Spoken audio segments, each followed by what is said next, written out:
Taigi, sveiki atvykę į žaidimų konvencijos renginį Game On, kuris grįžo po 5 metų.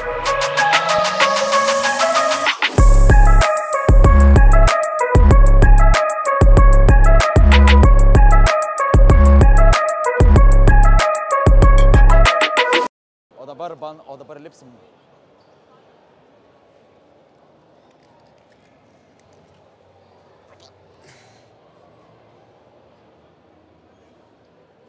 O kaip dabar nušok?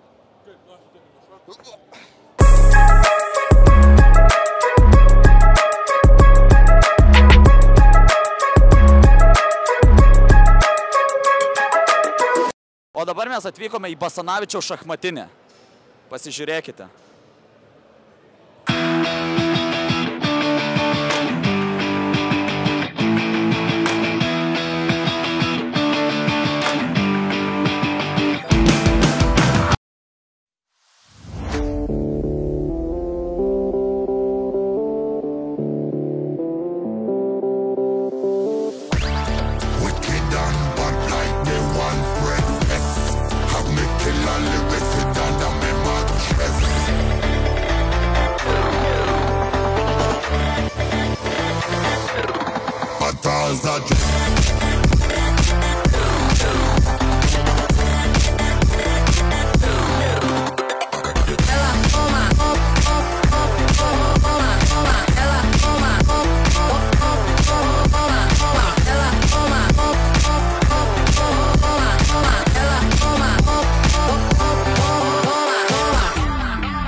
It's back, baby. For today, we've got something in store for you today. We're gonna have a cosplay competition at 1:30. The first part followed by the second part at 16 sharp. Then soon enough, we'll have a show match between streaming celebrities. Are you happy that the Game On thing is back? Yeah, that's the excitement we were looking for. Ladies and gentlemen, make some noise. Game On is back! Nedas Simantas! Sigaudas Demešplanas Bugliauskas! Miglė Monologinė Pranevičiūtė! Austėja Marija Bossy-Cherry Andrušaitytė! Ervinas Matulis! Yra komanda iš 2 žmonių, vienas valdys klavą, kitas valdys pelę, ir tai yra Daniel Blumsepp and Jonas Domingas! Skaptaras yra žaidimas, kurį žino jūsų dėdės, tetos, mamos, gal net ir seneliai. Nuo kompiuterinių 90-aisiais metais iki Litexpo parodų rūmų Checkouteris yra tvirtovė, Checkouteris yra šventas žaidimas. L2 Republic apskritai jau puikiai žaidžia, turi netgi MP3 ginklą savo rankose. Nežinau, kaip jūs, mėlyjei žiūrovai, bet man, pavyzdžiui, Diems 6 laikais Gun Game'as buvo vienas įdomiausių režimų, kur galėdavai prisijungti, kada tik nori prie bet kokio serverio, supliekti tokį žaidimą, greitai sužaidžiamas 15 minučių, turi tikrai gražią smagią patirtį. Tai įdomiausia, ko gero, bus matyti, kaip žmonės su peiliu pradės atrodyti. Justinas Jankevičius, matyti, Jankus labai jau bijo ir neišeina iš bazės, bet vis tiek sugeba vieną ginklą nušauti. Matom, kad kaip tikras dėdė žaidžia, lyg tai būtų koks nors taktinis šaudyklės žaidimas, o ne tiesiog toliapjovė. Tuo patekti ginklų, kuriam nepavyko daug labai žudimų gauti, o tie tikriausiai pistoletai jau priėjęs iš šerifo turi, taip pat neblogai sekasi, keičia taip pat savo ginklą. Vėlgi, kalbant apie mano anksčiau minėtus žmonės, Baltųjų Europai, Samošką ir Rolandą, būtent Baltųjų Europai, kol kas geriausiai sekėsi, jis turi. Gustė tiesiog iš savo bazės bando toliau drožti su Baltųjų Europai, vėl bando vertis gilina, čia Kalašas krenta.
Kelinti metai, kaip jūs esat cosplayeriai? O, Vilė, pradėk prašau. Aš pradėjau nuo tada, kai cosplay dar nelabai buvo Lietuvoje, tai 2008 metų, o Aleksas prisijungė...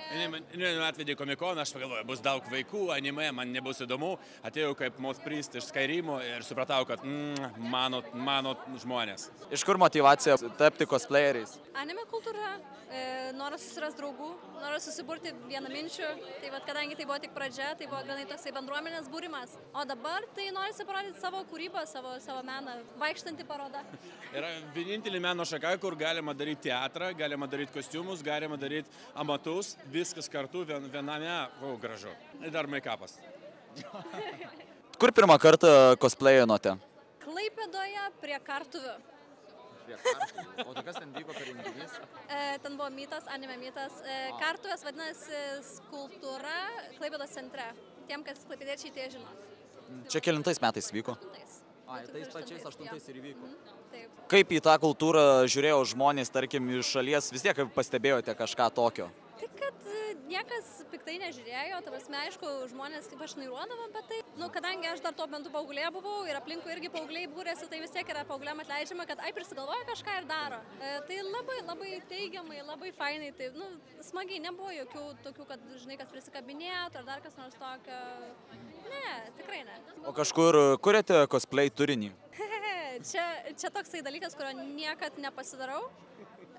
Nes mūsų kostiumai gimsta paskutinę minutę pastoviai, tai va to ir kontento susikurti neišeina. Neeinam į sceną, bet mes dar darom vadmeninius žaidimus, su jaunimu mieste savo dirbam, mes esame iš Visagino. Tai mums tai yra tiesiog būdinga toks turinys, mes tiesiog mylim šitą kurti.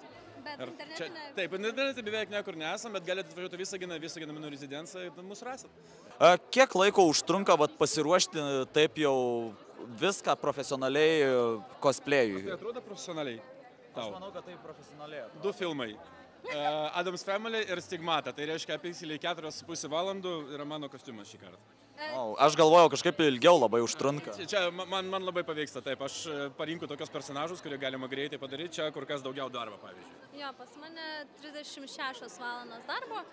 Kas nėra daug palyginus su kostiumais, nes žmonės darosi dažniausiai, jeigu rimtą kostiumą, lipti ant scenos, į konkursą ir panašiai, tai 3-6 mėnesiai, būna 2 metus netgi darosi, nes po darbo vis tiek darai, nėra, kad visą dieną galėtum. Priklausom to, ar tu nori tiesiog for fun, kaip mes šiandien tiesiog atsirengiam pavaikščiot, kur per kelias valandas. Mes dėl kultūros, ne dėl prizų kažkokio, nes tiesiog įdomu ir žmonėm pafotkintis ir mums pažiūrėti kitus menininkus, ką jie kūrė. Ir kas dabar trenduose, ir kas dabar įdomu, kas gražu. Kokie jūsų yra top 3 veikėjai? Mes daugiau darydavom, iš tikrųjų cosplay, mes mažiau darom, daugiau kuriam savo personažus. Sakyčiau, tiesiog iš tematikos labai smagu buvo daryti postapokaliptinius kostiumus, dėl to, nes ten gali improvizuoti maksimaliai, kiek nori, gali ten kokią tarką ant galvos užsidėti ir bus aksesuaras papildomas, kuris į temą atrodo. Ir netrodo, kad nučiuožės visi dėl to. Patvirtinu, postapok numeris 1. Jo, tiesiog būtent ta tematika, ta aplinka visa, kur leidžia maksimaliai improvizuoti. Tai nevardinčiau kostiumais, tiesiog būtent žanras, tematika, postapokalipsė, pats fainiausias, ką darėm. Čia turbūt vienintelis ir pagrindinis, čia postapokas. Visi, kas nori pirmą kostiumą padaryti, darykit iš Fallouto, iš postapokalipsio, bet ką, nes labai lengva, tiesiog reikia viską susendinti. Na ką, ačiū labai už interviu, tai ką, gražiosiams dienos, labai smagu buvo, ačiū. Pirmi įrašinė, GTA pirmas, pats pirmas GTA iš viršaus. GTA tas, ne, kur fainiausia yra tos sutrankštyti eilę kraštaistų. Jo, ir po to jau, kai trečias išėjo, tai dar smagesnis dalykas buvo merginą įsisodinti ir juda mašina. Ir dažnai tas toje mašinoje vyksta. Nors atsisukė kamerą vaizdą, jis vienas šalia kito, bet mašina jie juda. Labai gerai, man atrodo, kad tą padarė, kad lavina mūsų vaizduotę. Labai gerai. O tu ką Vestelo turėjai? Aš tai pradėjau nuo Barbatėjaus. Po stalo daug. Aš visą laiką turiu scenarius iš diskų žaidimų, kai žaisdavom, tai paskui tik tais, kai internetą gavom, pradėjom visokius ten online žaisti. Būdom, jis Barbatėjas. Kas yra Barbatėjas? Jisai piratas, kur gaudo, toks buvo įgarsintas, lietuviškas žaidimas. Ir ten buvo tiesiog, kad piratas gaudo su visokiais begamotais. Kelintas jau kartas, kaip tu vedi tokio tipo renginius? Gimon aš vedęs daug kartų, man atrodo, aš pirmą vedžiau ir po to dar keletą ir dabar vat. Bet, man čia viskas yra. Aš jau patį pirmą kartą, kai mane pakvietė Now Japanas cosplayaus pravesti, aš jau tada supratau, kad čia yra ta bendruomenė, kuriai aš noriu priklausyti. Pažiūrėkit jūs aplinkui. Pilna keistuolių. O, operatorius čia. Galim aplaižyti jo objektyvą.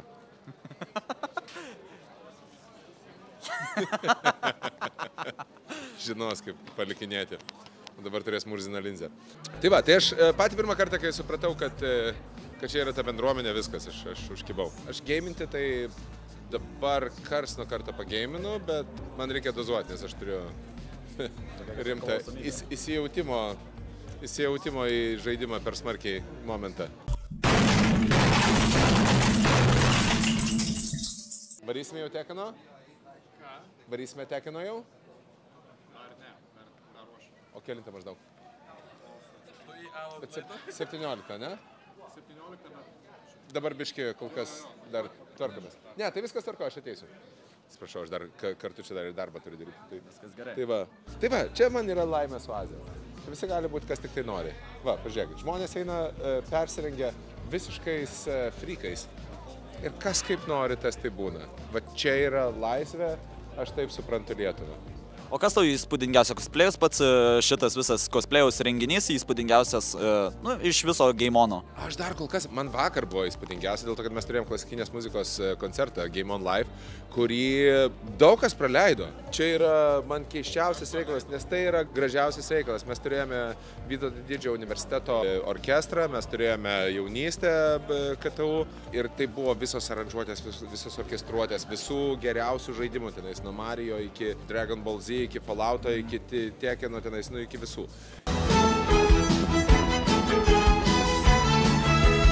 Ir visas tos, ten World of Tanks tema, visas soundtrackas, tai man gražiausias momentas buvo. Bet man labai patinka ir cosplayaus bendruomenė dėl to, kad jie frykai. Man viskas yra. Aš pats gaila, kad praleidau tokį renginį live koncert dėl repeticijų, kas, suprantamas dalykas, bet norėjusi labai pasižiūrėti irgi, nes labai įspūdingas renginys mačiau, bet kad mažai tiek buvo, tai mane irgi labai nustebino. Aš galvojau, buvo pilna salė. Buvo pilna salė, bet ne tiek pilna, kiek cosplayaus. Ir va čia yra dar vienas geras dalykas, kuris mane džiugina, kad cosplayaus nėra kur obuoliai nukristi. Pasigavo Lietuva cosplayaus virusą. Visi mėgsta, visi daro, vis daugiau yra dalyvaujančių. Tai yra labai gerai.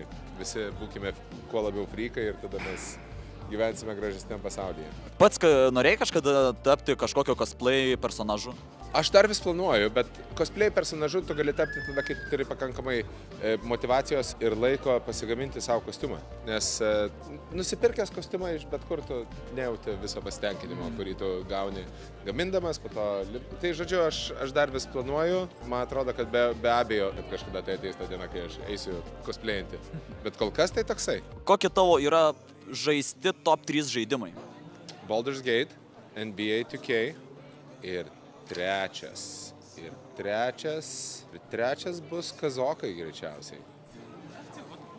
Kazokai, aš dabar žaidžiu su savo kaimynų kazokus. Čia kažkoks lietuviškas žaidimas? Ne, man atrodo, rusai jį pagamino, bet jisai strategija. Tokia pati kaip Age of Empires, tik tai šiek tiek kitokia grafika. Ir kitokios tada šalis. Bet šiaip tai praktiškai tas pats. Stataisi namą, daraisi maisto, kapoji auksą ir tada gamini kareivius ir eini žudyti prie kaimyno. It is, yeah. Okay, let's watch this. Go for a market as fast as possible. That's kind of what I do nowadays. I can capture some stuff as long as he's not going to attack me with his army. Kaupi resursus ir eini žudyti kaimyno. Jo, grinai Age of Empires. Rusija. Ką, nekirpkit. Rusija šauni šalis. Žudyk kaimyną, būsi maladėts. Einam pasimsim Latviją. Va yra racionalaus žmogaus logika. Gerai gyvenam, einam pasimsim Latviją. Ar turi kažkokį laukiamiausią žaidimą? 25 NBA nusipirksiu po naujako.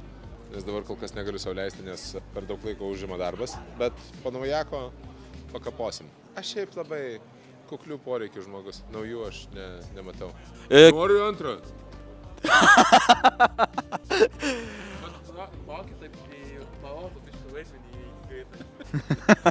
Labai smagu yra marozinti. Galėtum į Maibacho įeiti vaidmenį? Ne, aš Maibacho. Jisai Nedazimantas labai moka. Aš Maibacho ne. O kokį tu personažą šiaip moki padaryti labai lengvai? Moku. Aš labai lengvai įeinu į heteroseksualaus vyro personažą. 39 metai apsimetinėjimo. Šeima, vaikas. O. Tu turi savo pokalbinę podcastą, kiek žinau. Iš kur gimė idėja daryti podcastus? Linksma man bendrauti su žmonėm. Priedo, aš turiu tada pasiteisinimą pabendrauti su visokiais Mikutavičiais ir Žasais ir Goda Lieva. Man to užtenka. Man tai, kad aš galiu su jais pabendrauti ir turiu galimybę prie jų prisiknisti ir su jais pabendrauti, man čia yra pakankama, kad aš turėčiau podcastą. Man tai yra didelis dalykas, man labai patinka bendrauti su įdomiais žmonėm. Koks įdomiausias tavo buvo kalbintas žmogus? Vytautas Landsbergis, profesorius. Kokių kuriozų yra įvykę per stand-upą? Esu susimušęs po stand-upo, nu kaip susimušęs, yra mane primušę. Esu sėdėjęs kalėjime. Nu, žodžiu, tenais daug yra. Stand-upas yra mano sena meilė. Aš netgi dabar, pavyzdžiui, galvoju, būtų faina padaryti kažkokį tai sugrįžimą. Kad tokį, pasimti, pavyzdžiui, kažkokį tai kolegą, kad ir iš humoro klubo. Ir tiesiog pasidaryti keletą salių, tokių, visoje Lietuvoje, kažkokį tai programėlę. O kas tau iš jaunosios kartos stand-up atstovų yra įdomiausi? Aš nežinau, ar jos galima dabar jaunąją kartą vadinti, nes jie jau viskas seniai. Visokie Evaldai Jasaičiai ir Vitos Žibos. Labai... Jau jie patirtis. Jo, jau viskas. Po to yra daug jaunų žmonių, kurie dar nenusipelnė, kad aš prisiminčiau jų vardus. Ačiū tau. Buvo labai smagus pokalbis, įdomus. Tai ką? Ačiū.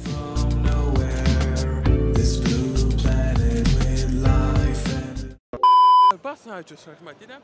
Matomėjau, gaunam algo kažkas.